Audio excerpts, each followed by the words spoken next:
നമസ്കാരം. കേരളത്തിലെ കോൺഗ്രസ് രാഷ്ട്രീയത്തിൽ നിർണായക നീക്കങ്ങളുമായി കെ.പി.സി.സി അധ്യക്ഷൻ കെ സുധാകരൻ.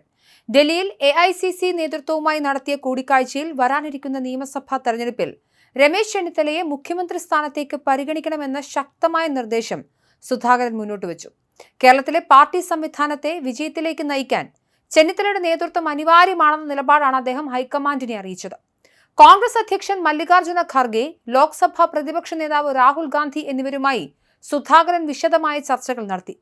സംഘടനാ ജനറൽ സെക്രട്ടറി കെ.സി. വേണുഗോപാലും ഈ നിർണായക ചർച്ചയിൽ പങ്കെടുത്തു. കേരളത്തിലെ രാഷ്ട്രീയ സാഹചര്യങ്ങളും പാർട്ടിയിലെ പുനഃസംഘടനയും ചർച്ചയായ കൂടിക്കാഴ്ചയിൽ ചെന്നിത്തലയെ മുൻനിർത്തിയുള്ള പോരാട്ടം ഗുണകരമാകുമെന്ന് തന്റെ മനസ്സ് സുധാകരൻ തുറന്നു പറഞ്ഞു. മുഖ്യമന്ത്രി സ്ഥാനത്തിന് ഏറ്റവും അർഹൻ രമേശ് ചെന്നിത്തലയാണെന്ന തന്റെ മുൻപത്തെ അഭിപ്രായത്തിൽ ഉറച്ചു നിൽക്കുന്നതായി കൂടിക്കാഴ്ചയ്ക്ക് ശേഷം സുധാകരൻ മാധ്യമങ്ങളോട് പ്രതികരിച്ചു. പാർട്ടിക്കുള്ളിലെ മുതിർന്ന നേതാവ് എന്ന നിലയിലും ഭരണപരിചയമുള്ള വ്യക്തി എന്ന നിലയിലും ചെന്നിത്തലയുടെ പേരിനാണ് സുധാകരൻ മുൻഗണന നൽകുന്നത്. ഹൈക്കമാൻഡിന് മുന്നിലും അദ്ദേഹം ഇതേ നിലപാട് ആവർത്തിച്ചു. അതേസമയം കെ സുധാകരന് ദേശീയ തലത്തിൽ ഉന്നത പദവി നൽകുമെന്ന ഉറപ്പ് രാഹുൽ ഗാന്ധി നൽകിയതായാണ് സൂചന. പാർട്ടിയുടെ ദേശീയ നേതൃത്വത്തിൽ സുധാകരന്റെ സേവനം ഉപയോഗപ്പെടുത്താൻ ഹൈക്കമാൻഡ് താൽപര്യപ്പെടുന്നുണ്ട്.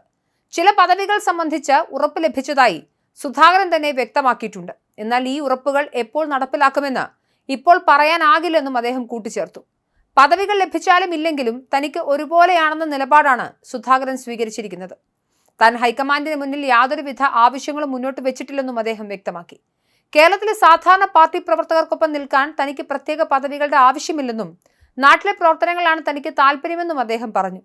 രാഹുൽ ഗാന്ധി നേരിട്ട് വിളിപ്പിച്ച് സംസാരിച്ചതിൽ വലിയ സന്തോഷമുണ്ടെന്നും സുധാകരൻ അറിയിച്ചു. കേരളത്തിലെ കോൺഗ്രസിന്റെ പ്രവർത്തനങ്ങളെക്കുറിച്ച് രാഹുലുമായി ദീർഘനേരം സംസാരിച്ചു.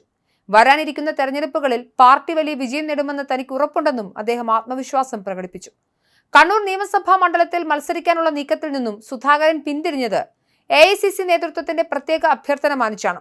കേരളത്തിലെ തെരഞ്ഞെടുപ്പ് പ്രചരണങ്ങൾക്ക് ചുക്കാൻ പിടിക്കാൻ സുധാകരന്റെ സാന്നിധ്യം സംസ്ഥാനത്തുടനീളം ആവശ്യമാണെന്നും ഹൈക്കമാൻഡ് വിലയിരുത്തുന്നു. സുധാകരനെ പ്രശംസിച്ചുകൊണ്ട് രാഹുൽ ഗാന്ധി എക്സിൽ പങ്കുവച്ച കുറിപ്പ് രാഷ്ട്രീയ കേന്ദ്രങ്ങളിൽ ചർച്ചയായിട്ടുണ്ട്. പ്രതിസന്ധികളെയും വെല്ലുവിളികളെയും അതിജീവിച്ച് കേരളത്തിലെ ജനങ്ങൾക്കായി പോരാടിയ കരുത്തനായ നേതാവാണ് സുധാകരൻ എന്നാണ് രാഹുൽ വിശേഷിപ്പിച്ചത്. സുധാകരനുമായുള്ള ചർച്ചയുടെ ചിത്രവും രാഹുൽ ഇതിനൊപ്പം പങ്കുവച്ചിട്ടുണ്ട്. സംസ്ഥാന രാഷ്ട്രീയത്തിൽ സജീവമായി തുടരുമ്പോഴും തന്നെ സുധാകരനെ എ.ഐ.സി.സി തലത്തിലേക്ക് കൊണ്ടുവരാനുള്ള നീക്കം ഗ്രൂപ്പ് സമവാക്യങ്ങളിലും മാറ്റമുണ്ടാക്കിയേക്കാം. ചെന്നിത്തലയ്ക്ക് അനുകൂലമായ സുധാകരന്റെ നിലപാട് പാർട്ടിയിലെ ഐക്യം ശക്തിപ്പെടുത്താനാണോ അതോ പുതിയൊരു അധികാര കേന്ദ്രം രൂപീകരിക്കാനാണോ എന്ന ചർച്ചകൾ ഇതിനോടകം തന്നെ കേരളത്തിൽ സജീവമായിട്ടുണ്ട്. എന്തായാലും കേരളത്തിൽ തെരഞ്ഞെടുപ്പ് ചൂട് പിടിക്കുകയാണ്. തെരഞ്ഞെടുപ്പ് പ്രചരണം ഏറ്റവും അവസാന ഘട്ടത്തിലേക്ക് നീങ്ങിയാണ്. ഇനി എന്തായാലും ഒരു 1-2 ആഴ്ചക്കുള്ളിൽ കേരളത്തിലെ വോട്ടർമാർ പോളിംഗ് ബൂത്തുകളിലേക്ക് എത്തും.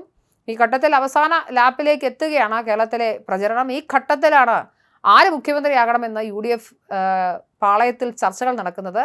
ചെന്നിത്തലയെ മുഖ്യമന്ത്രിയെ പരിഗണിക്കണമെന്ന് കെ സുധാകരൻ പറയുമ്പോൾ അതിന് പിന്നിൽ വി.ഡി. സതീശനെ വെട്ടാനുള്ളൊരു നീക്കമുണ്ടോ എന്നും സംശയിക്കുന്നതിൽ തെറ്റില്ല എന്നാണ് മറ്റൊരു ആരോപണം നിലനിൽക്കുന്നത്.